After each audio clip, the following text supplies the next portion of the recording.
Okay, so last Tuesday we have defined the product. Okay, we defined the product with respect to a weighting function. Okay, so this weighting function is positive on the interval a to b, and this applies for all the functions in the real vector space L2. Right? So you know L2 consists of all real value square integrable function over this closed interval a to b.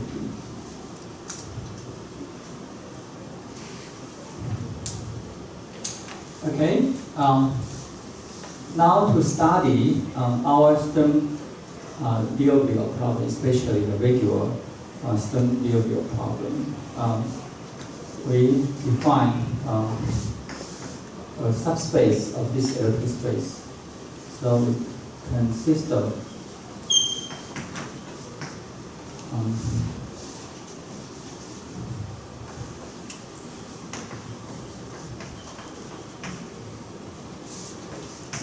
all real value functions u on AB such that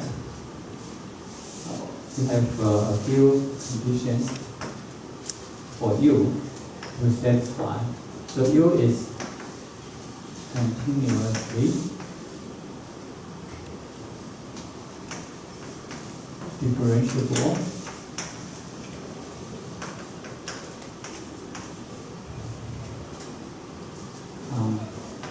maybe.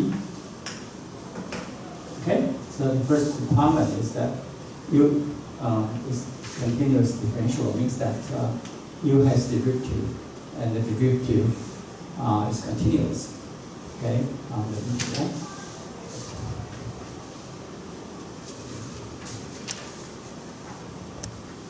The second requirement is that u prime, so the derivative of u is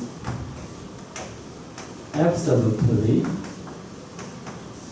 continuous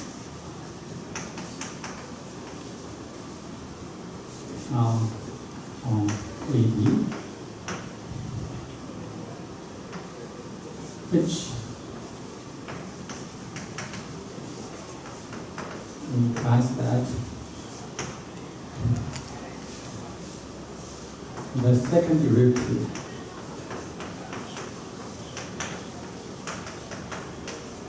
u and prime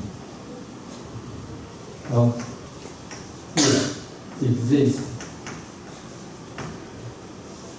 for almost all points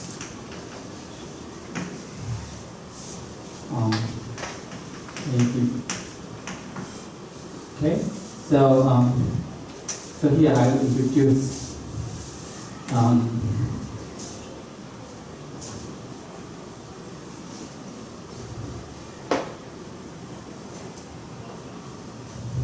a concept called absolutely continuous. Okay. So here is a remark.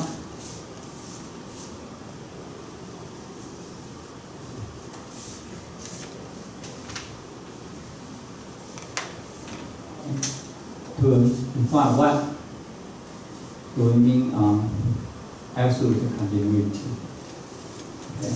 So a real valued function f defined AB is called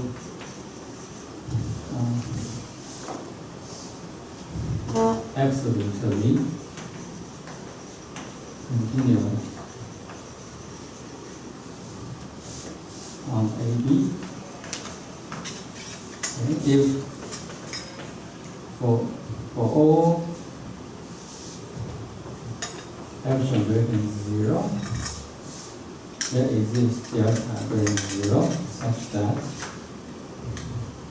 the summation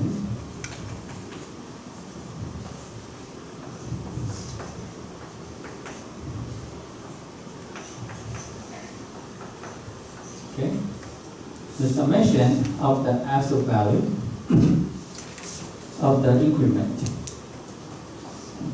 So this is the increment from point AI to BI. Okay, will be less than epsilon for any disjoint open interval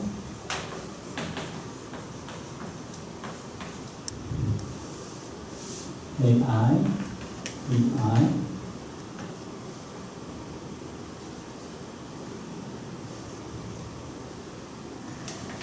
then the n can be 1 and 2, etc.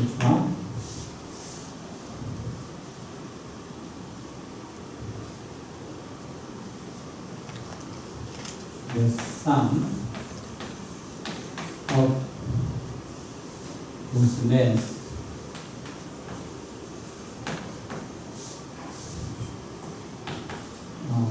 set I from 1 to n, I times AI is less than delta.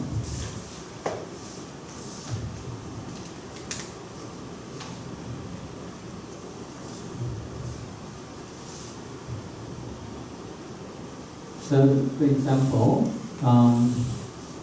we have A here,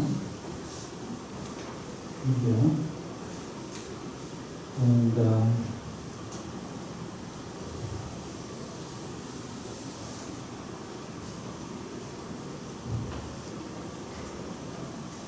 this is f of x, and we select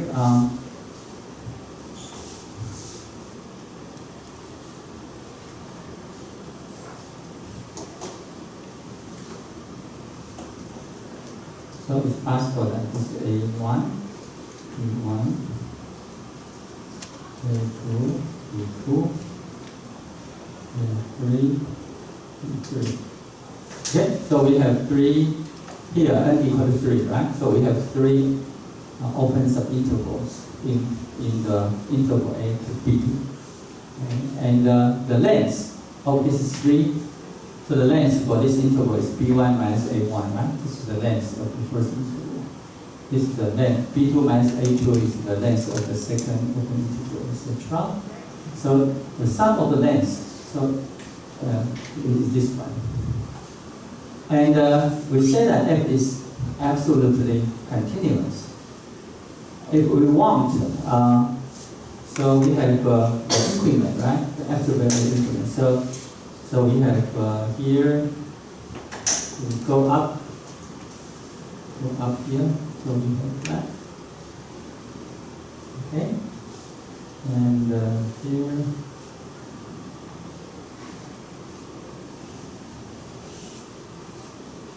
Okay. So now this is the increment. So we have FB1 minus FA1 here.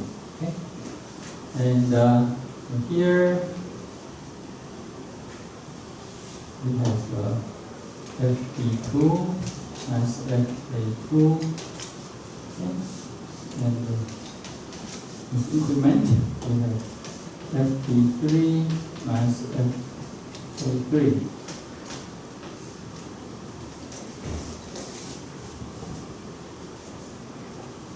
Okay, so now for each open subinterval, there is a corresponding increments, right? The increments,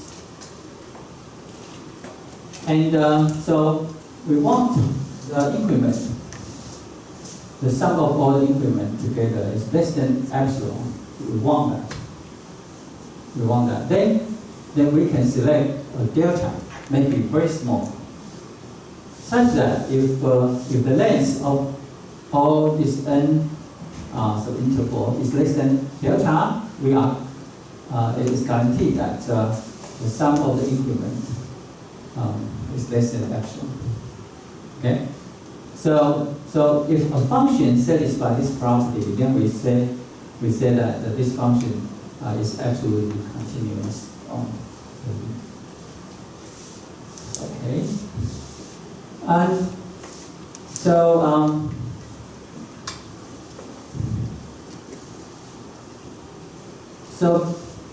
with n equal to 1, so if we just say that this is true for only one subinterval, okay? It's only one. We see that absolute continuity implies uniform continuity.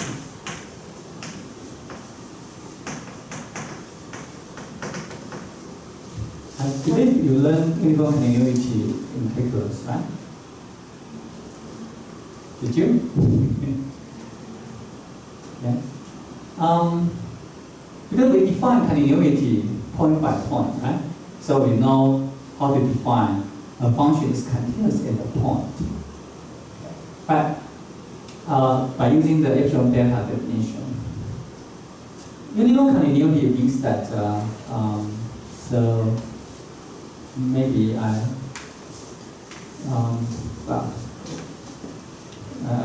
if you forgot or didn't learn the concept of uniform continuity, maybe I will mention that. Means that uniform continuity it says that for all epsilon greater than 0, there exists a delta such that f of x minus f of y is less than epsilon. For all x minus y less than delta. Okay? This is called uniform continuity. So for any x and y, okay, if the distance between x and y is less than delta, then the difference of the function value between x and y should be less than epsilon. Okay. And then it depends on x and y. Just require x and y distance delta. So uniform continuity implies continuity at every point. Okay, at every point. So this is called uniform continuity. So we say absolute continuity implies uniform continuity. Of course, it implies point continuity.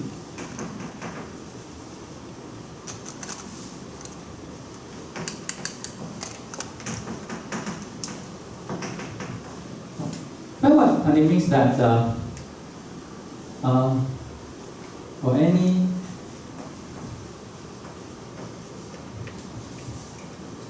equals x, y, for any x in A, B,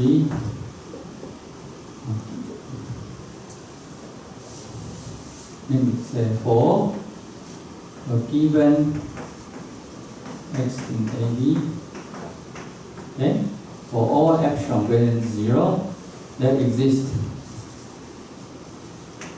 delta. This delta depends on epsilon and also x, such that f of y minus f of x is then epsilon for all y minus x is then delta.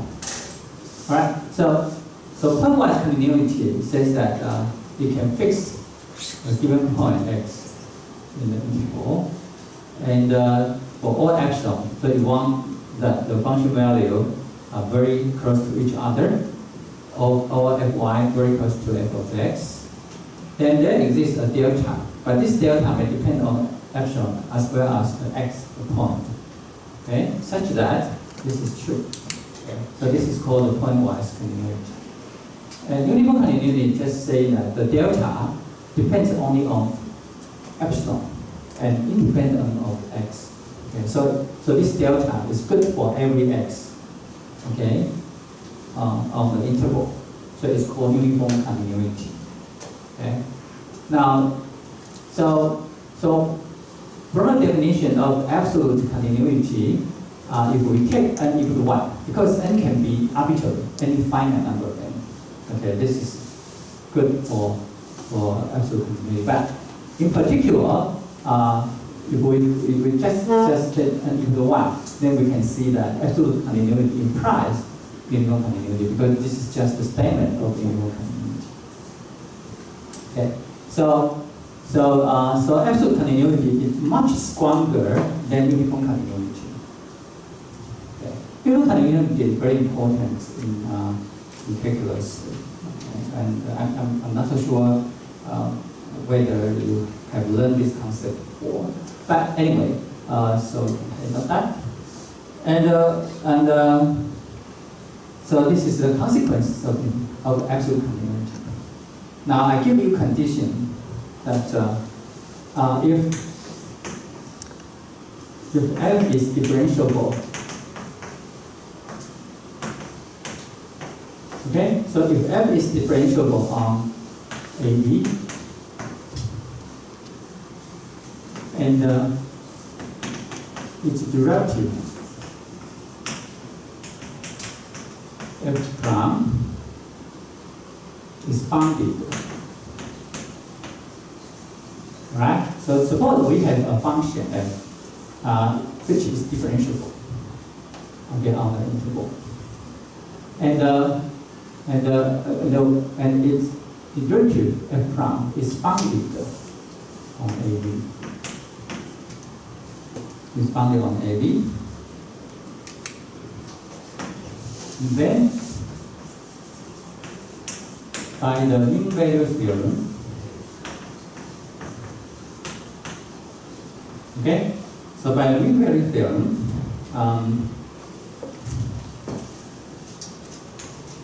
we have FBI minus FAI is equal to f prime ci bi minus ai. Okay? Okay. For some ci. Okay? So I hope you still remember the mean value theorem, right? So this is from the mean value theorem. Alright?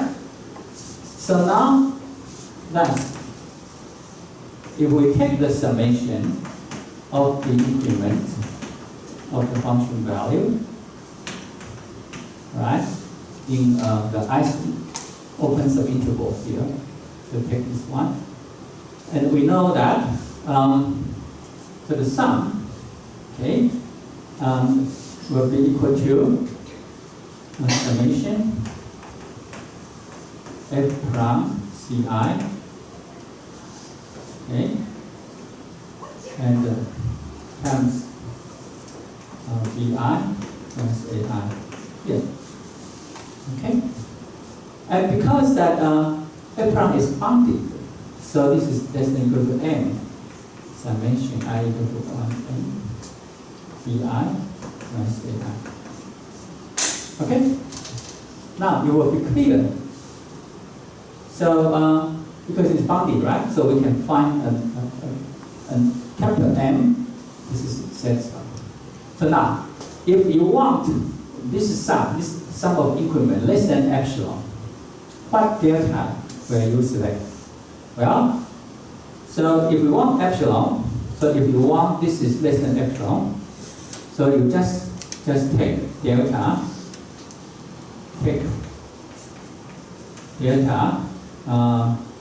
equals to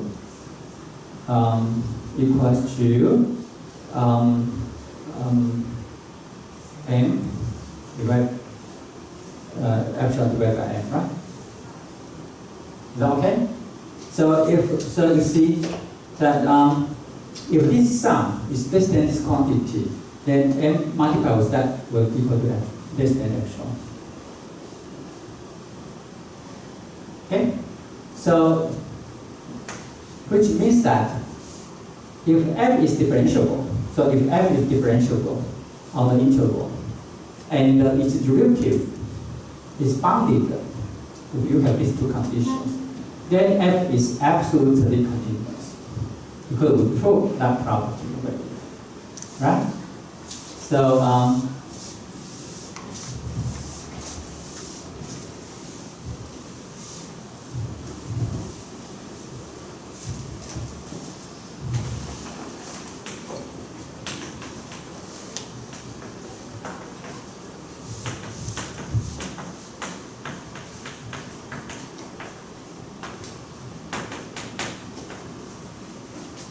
okay, so we have shown that if a function f is differentiable on the interval from a to b, and if the derivative f prime is bounded, then f is absolutely continuous. Right? But the converse is not true. Okay? Now, so if f is absolutely continuous, we cannot prove that f is differentiable at every point on the interval. But we can prove here, if this function is absolutely continuous, then the derivative exists for almost all points. Okay? So we can have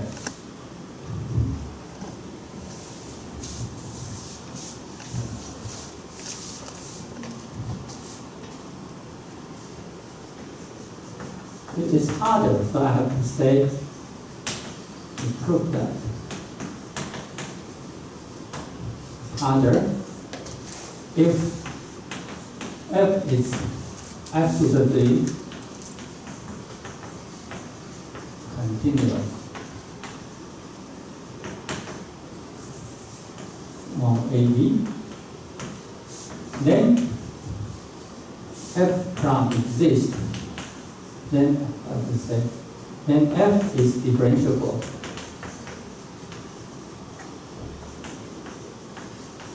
at almost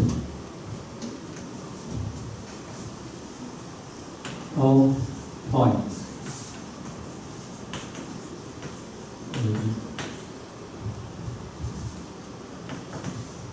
Okay, so we can just prove that the derivative exists almost everywhere, almost, but not everywhere. Okay, but not everywhere. But this is good enough, okay, for us, for the differential equations. Okay, so I explained what is absolutely continuity, and I did not prove that. This statement, absolute continuity implies almost everywhere differentiability. Just incredible. But the proof is harder. Actually, it's harder. So I will not give here. All right. Now the third condition is that now we know that the second derivative exists almost everywhere, right? Alright, so that is good enough. And this function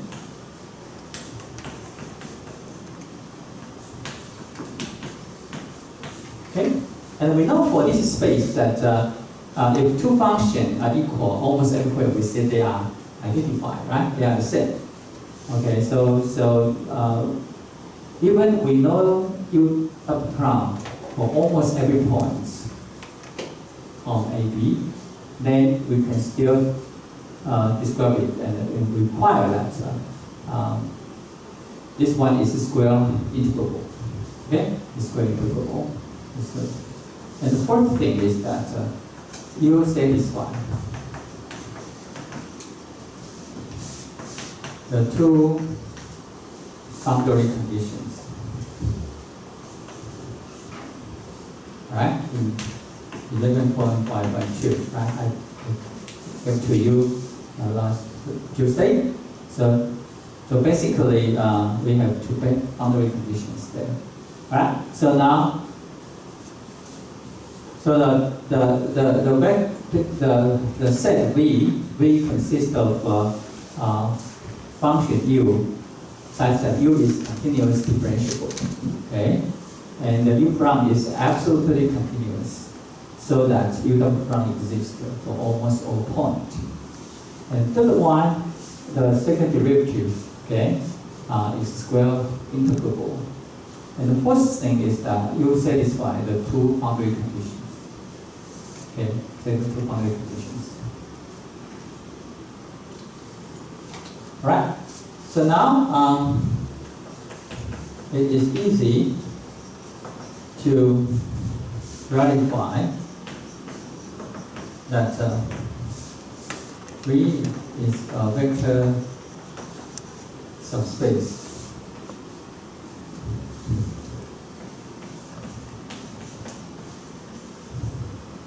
of the L2 space.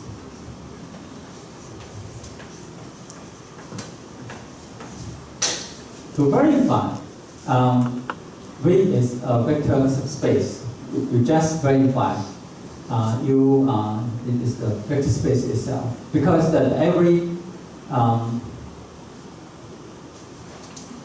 continuous function, because you see U is continuous differentiable, so U itself is continuous. So any continuous function on a finite cross interval AB will be square integrable. We know that already, right? So every member of V is in here, is in L2, because every member in V is square integrable. And so we have to show that V is a vector space itself. Now, okay, if U is continuous differentiable and V is another continuous differentiable function, then U plus V is still continuous differentiable, right?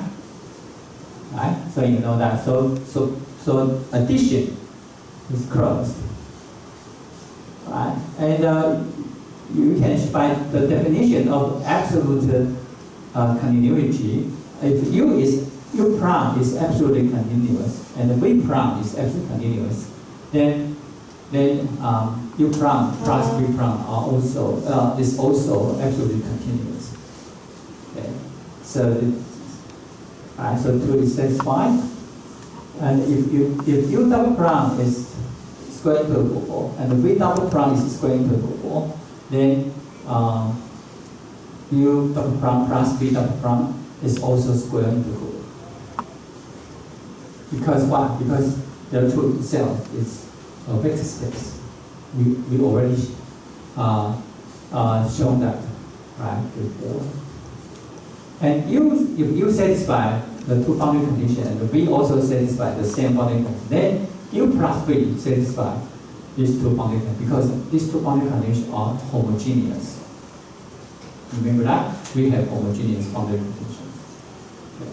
So addition, right? So if U is in V and V is in capital V, then U plus V is also in V. So it's closed under addition. And how about scalar multiplication? I think that is much more simple, right? If U is in V, then if you have alpha, which is a real number, and alpha times U also. So this is a linear transformation from, this is a vector space, and actually this is a subspace of this space. Okay? So from this vector space, map to this vector space. And define this way. Okay? For any U in V, okay? Now we know that U has second derivative almost everywhere, right? So this one will define a function here at L2. As I want to say it again, in L2 space that we only need to know a function almost everywhere. Okay? So that you have U, okay, and we know R and P and Q, right? from our regular Sturm-Liouville problem. Okay. So here, and because the function value, alright, the function value has u top prime, so you can see that, and P of x, Q of x, they are all continuous, and the derivative of P is continuous. So and this one is positive, right? You already know this is positive, right? Okay, and so you can verify that here this function is in L2. Okay, it is quite easy to verify that because L2 is a vector space. So square integral function add together is also square integrable function. Okay. So therefore you have that. So this is the situation. Okay. And it's linear because I just said linear. So you can verify that this is linear. And so linearity. So you have to check.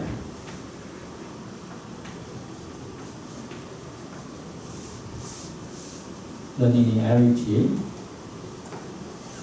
of M. It means that if you have right? So if you have here alpha, beta is R, and the UV is in our vector space. Okay? So you need to check that when you operate on the linear combination of two functions in V, right? When you do that, then the result will be equal to the linear combination, the same linear combination of the map of the function, right? Okay, this is the so-called linearity. So you have to check that. And because our differential equation is linear, so it's very straightforward to check that. Because this is a second order, involves second order linearity, right? So the coefficients, right?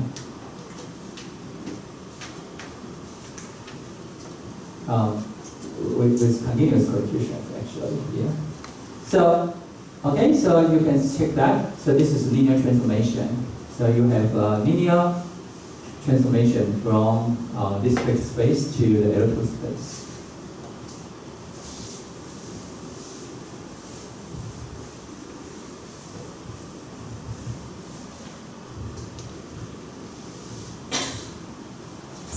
Alright, and this linear transformation is called residual Sturm-Liouville operator. Okay, because that it is from the regular Sturm-Liouville problem. So we have that. So now the regular Sturm-Liouville equation, the regular in 11.5.1. Okay, so the regular Sturm-Liouville equation, which is just our second order homogeneous linear differential ODE, right? Becomes to L U equal to lambda E. And which is an eigen equation.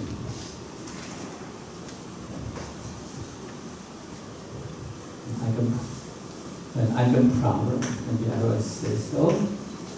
Okay, so a linear transformation operate on U and equal to lambda E. So it's an eigen problem. It's an eigen problem. Involve eigenvalue and eigenfunctions, eigenvectors here. Okay. So, and this is the the reason why we define Sturm-Liouville operator there, because we want to express our regular Sturm-Liouville equation to an eigenproblem. Okay? So this is an eigenproblem.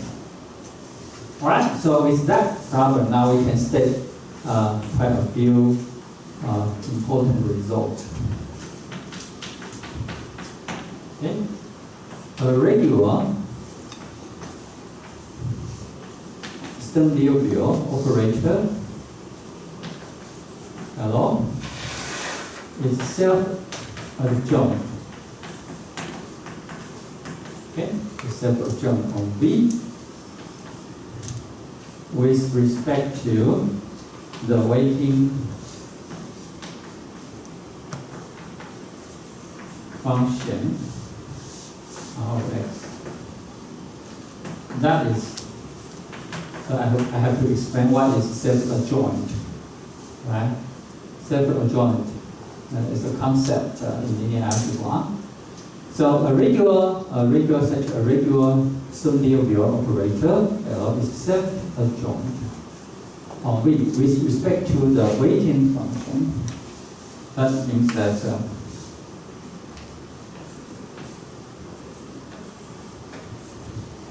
if you operate a function in V by the Sturm-Liouville operator L, and take the inner product with respect to the weighting function R. Okay, so you have to reduce this inner product. Okay? This y must be equal to u. So we leave u there, but we operate V by L instead. So we can move. Okay, we can move operator L from the left-hand side to the right-hand side, and you will get the same result. Any linear operator satisfying this equation is called self-adjoint. Okay, so this is a very important property. Okay, so and this means that I can write the equation in terms of integral.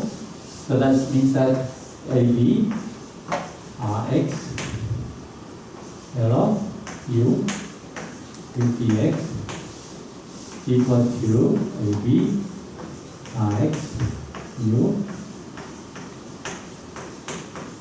Okay, the meaning is that. Okay. So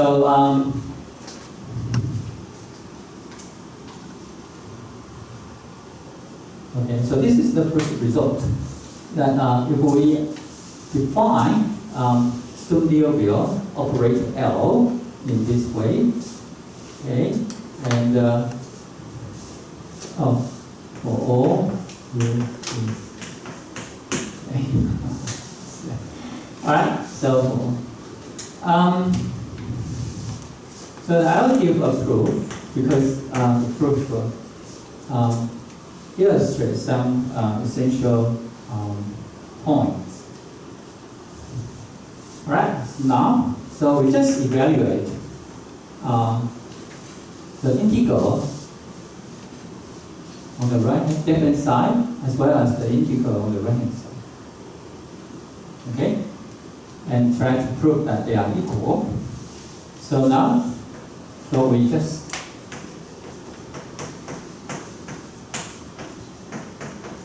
okay.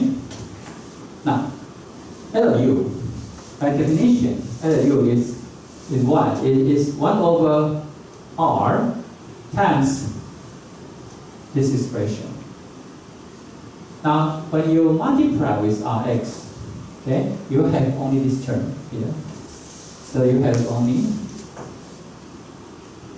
minus dx u prime and the v here, right? Dx minus ab qx and u with dx.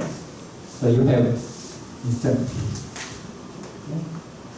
All right, because look at this product. When you have this product, you get the expression within the parentheses here. So it has two terms here. These two terms multiply with v. Multiply with v here, so you get here and there. Okay, so you got two terms and do the integration. Now, because this form, so we can use the integration by parts. Okay, so by integration by parts, we can turn this integral to minus p of x u prime and the v a b, okay, plus a b. We have px u prime and v prime dx. Okay, we have that, and then minus ab qx u and v dx. Okay, so this is the integral, evaluation of the integral on the left hand side. And we can do the same thing on the integral, right, on the right hand side. So similarly, okay, so I have to say, define integration by parts. Okay, so this is by integration by parts, right? And similarly, by integration by parts,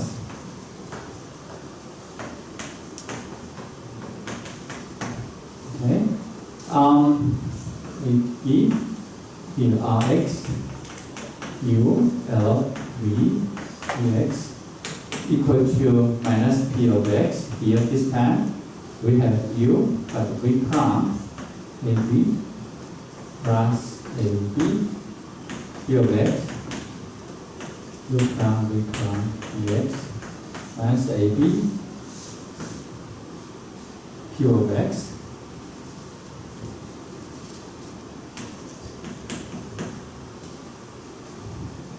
will be dx, right? So you can see that you have that, okay, and they have the same second and third term, right? They have the same third and a second and third term here. The difference is here. So so last, the inner product minus, right? The inner product, the difference between these two inner product is equal to p of x, okay, u of x, u prime of x minus u prime of x, v of x, and b. Okay, so we have that, okay, which is called, we'll give a name, which is called Lagrange's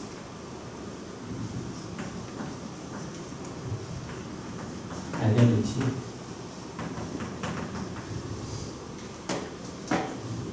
Okay, so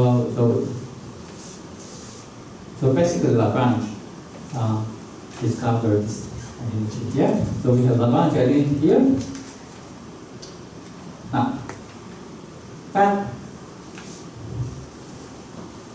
Now we will apply boundary conditions here. Remember, u and v is in capital V, right?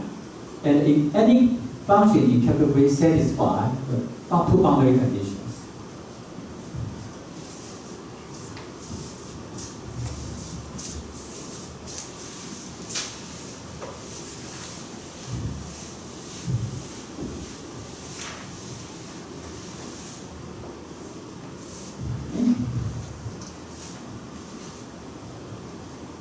Since UV,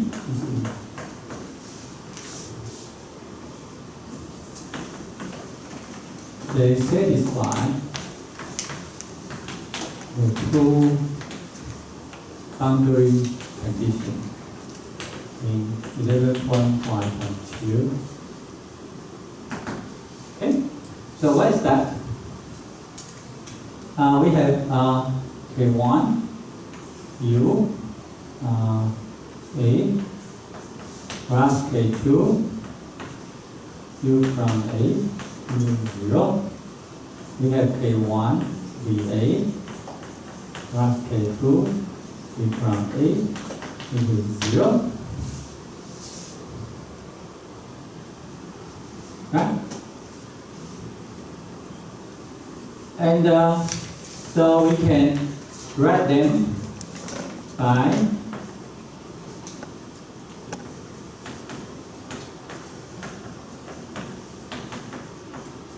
a matrix equation.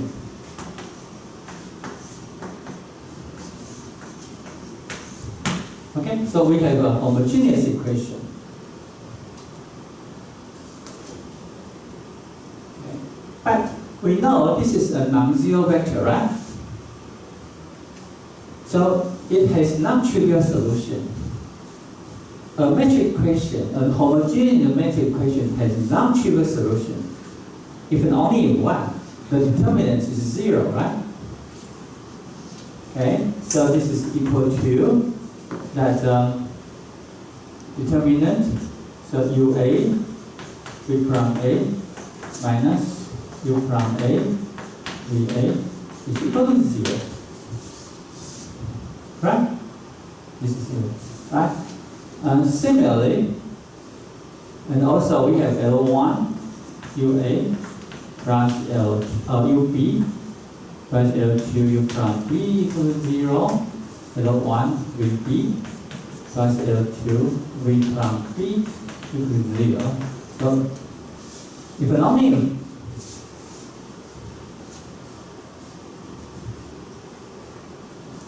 UB, V from B, minus U from B, VB equal to 0. Again, right?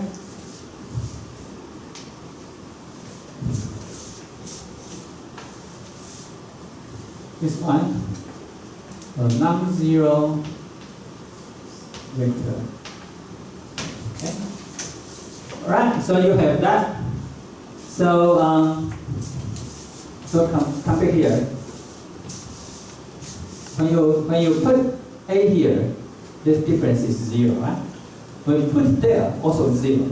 So you have PA times 0 minus PB times 0. you have that. So it's 0. Okay. So we have proved that.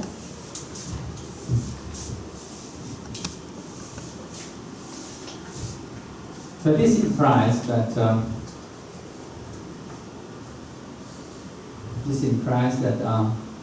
the P, B, UB, V from B, minus U from B, VB, minus PA, UA, U from A, minus U from A, VA, okay, is equal to 0. Okay. So now the difference is 0. Okay? And so we imply that LU, V, the inner product with respect to the weighting function R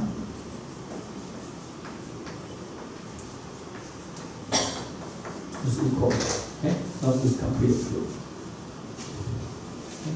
So we have so we prove that the regular Sturm-Liouville operator L is self-adjoint. Okay, on the vector space V with respect to the weighting function R. Okay, so this is the key results we have.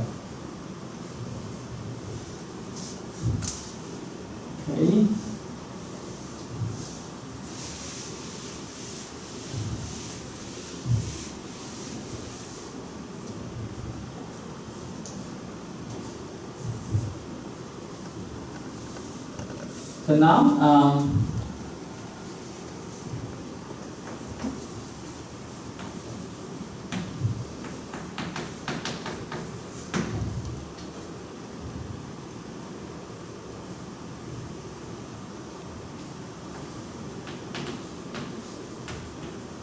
eigenvalues of a regular sum-Liouville problem are non-degenerate.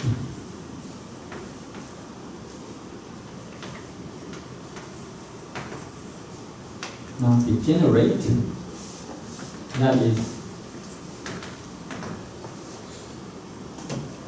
that exists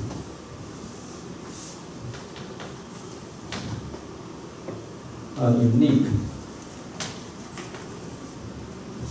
eigenfunction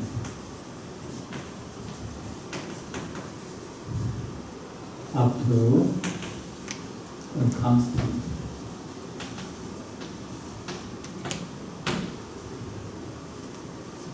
Okay. So we have now we have an eigenproblem, right? And if we have non-trivial solution, then lambda is called eigenvalue, and u is the corresponding eigenfunction. Okay. So eigenvalues for the regular sum-Liouville operator is the eigenvalue of our regular sum-Liouville problem. Okay, and the eigenfunctions of the regular sum-Liouville problem is the eigenfunction of this operator. So they are the same thing, but we express that in terms of a linear operator L. Yeah. And we will say the theorem says that if we have an eigenvalue, so of course we have at least one eigenfunction, non-trivial solution. And the theorem says that there are no more others, because other eigenfunction corresponding to the same eigenvalue will be a constant times that eigenfunction. Okay, so this is unique. So essentially there is only one linearly independent eigenfunction corresponding to each eigenvalue. And in linear we call such eigenvalue to be non-degenerate, or sometimes people use simple. Okay, simple is the same, or non-degenerate. Okay.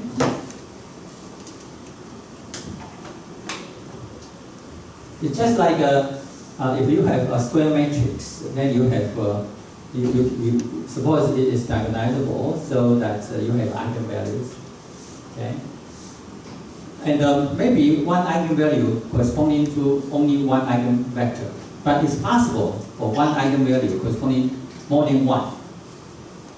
Okay, then that eigenvalue will be called degenerate.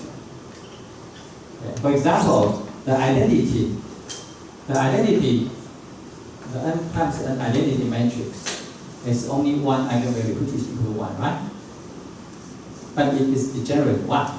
Because it has n linearly independent eigenvectors. Any basis turns out in the n-dimensional Lie space, it turns out any basis turns out consists of n linearly independent eigenfunctions for eigenvalue number 1. Okay, so that eigenvalue 1 for this matrix is degenerate. But if you have a matrix like this one, a matrix A, 1, 2, 3. Okay, 1, 2, 3. Let's make it diagonal. So this matrix has 3 eigenvalues, right? 1, 2, and 3. And each eigenvalue corresponds only one linearly independent eigenvector. So every eigenvalue is simple here. Okay? But if you have this matrix 1, 2, 2 here, then this matrix has 2 eigenvalues, 1 and 2, right? And the eigenvalue 1 is simple, but eigenvalue 2 is not simple, because eigenvalue 2 you can find 2 linearly independent eigenvectors, right? Corresponding to these eigenvalues. So that is the same story I talked about here. Okay, and well, so I will not go to the proof of this one. Okay, and I'm preparing my notes for you. It's almost done. Okay, so I will send that to you. So I will give the proof of this one. Okay, and so let's take a break.